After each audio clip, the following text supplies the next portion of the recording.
네, 며칠 잠잠했는데 울산에서 또 신규 확진자가 2명이 나왔습니다. 구현희 기자와 내용 이야기해 보겠습니다.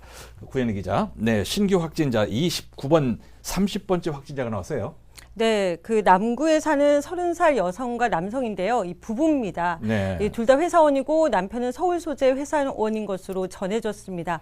이 여성은 지난달 29일부터 이달 4일까지 업무차 필리핀을 다녀온 것으로 확인됐는데요. 네. 11일에 코로나19로 의심되는 근육통 증상이 나타났다가 15일 증상이 악화된 것으로 전해졌습니다.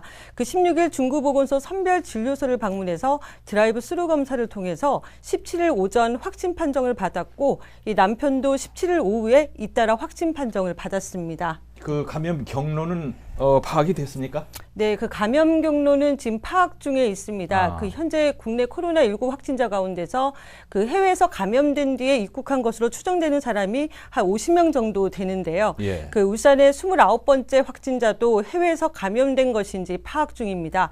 만약 이 여성이 해외에서 감염된 것이라면 울산에서는 첫 해외 감염 사례가 되는 겁니다. 네, 앞으로는 확진자가 돌아다니는 곳을 식당 이름 같은 건 밝히지 않는다고 하던데 그렇게 하고 있습니까? 네, 그렇습니다. 네.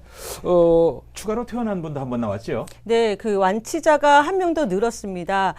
이번 확진자인 중구에 사는 50대 여성인데 17일에 퇴원했습니다. 울산의 30명 확진자 중에서 이 10명이 완치 판정을 받게 되면서 모두 퇴원자는 10명이 됐습니다. 예. 전국적으로 이렇게 두 자릿수로 줄어드니까 한풀 꺾이는 게 아닌가 이렇게 이제 앞서갈 수 있는데 아직 그런 단계 아니죠? 네, 전체 신규 확진자 수가 3일 연속 100명 미만으로 내려가긴 했는데요. 하지만 수도권에서는 이 교회와 콜센터 등에서 산발적인 집단 감염이 계속되고 있습니다. 네. 울산시도 지역 종교단체에 종교 행사를 자제해달라는 협조 공문을 보냈고 또 지역에 있는 640개 교회에 예배 현황 조사를 하고 있는데 17일 현재 470개 교회에 확인한 결과 180개 교회가 예배를 중단했고 또 280개 교회가 주 1회 정도 예배를 하고 있는 것으로 조사됐습니다.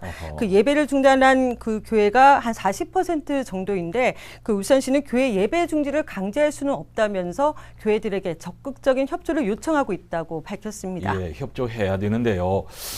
이렇게 코로나19 사태가 장기화되고 있는데 울산시가 매주 수요일을 울산시민 방역의 날로 지정을 했는데 어떻게 하겠다는 겁니까? 네, 울산시가 이 코로나19 감염 예방을 위해서 매주 수요일 오후 5시를 일제 실내 소독의 날로 정했습니다.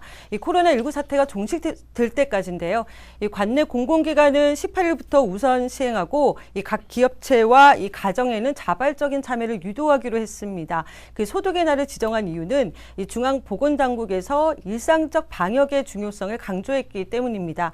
네. 이 때문에 이 코로나19 사태가 장기화되면서 이 실외 방역보다 실내 방역에 더 치중하는 게 중요하다는 얘기가 나오고 있는데요. 예. 이 사무실과 가정 내에 문 손잡이라든지 또 의자 팔걸이, 책상 등 또 키보드, 또 심지어 수도꼭지까지 우리가 자주 사용하는 이 모든 접촉 표면을 소독제를 묻힌 천으로 닦아주는 것이 네. 감염 예방 효과가 가장 크다고 합니다. 네.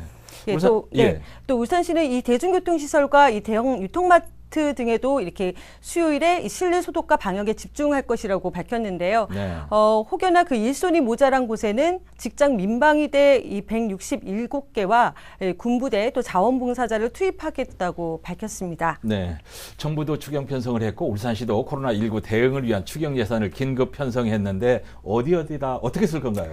네, 울산시가 이 코로나19 확산 방지와 이 소상공인 또 중소기업 지원 등 이 빠른 지역 경기 회복을 위해서 추가 경정 예산안을 긴급 편성했습니다. 이 추경 예산안 규모는 956억 원인데 코로나19 대응에만 863억 원을 투입했습니다. 울산시는 이번 긴급 추경 예산 외에 부족한 부분은 4월 임시에서 이 추가 보완 편성하겠다고 밝혔습니다.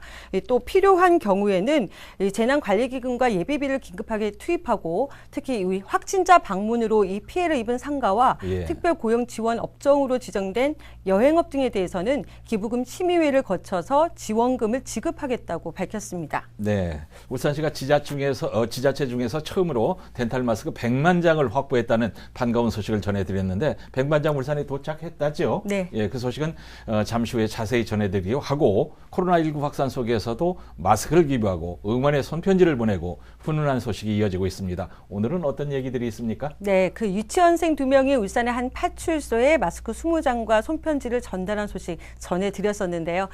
최근에는 코로나19 최전선에서 이 사투를 벌이고 있는 의료진과 방역단에 대한 기부가 이어지고 있습니다. 예. 그 동서발전이 공동 모금회에 코로나19 극복 방역 물품 지원을 위한 특별성금 1억 원을 기탁했고 또 석유공사는 이달 말까지 직접 만든 도시락 7,500만 원 상당을 중구보건소 선별진료소에 전달합니다. 이외에도 이 선별진료소 의료진들에게 식사와 간식 전달이 이어지고 있습니다. 예. 코로나19 사태가 장기화되면서 우리 일상생활이 많이 달라졌습니다. 조금 답답해하는 분들도 많으실 텐데 하지만 지금이 중요한 시기인 만큼 조금 더 참고 배려를 할 때입니다. 개인위생 철저히 하시고요. 사회적 거리두기에 적극 동참해 주시기를 바랍니다. 오늘은 여기까지 구현희 기자 수고했습니다.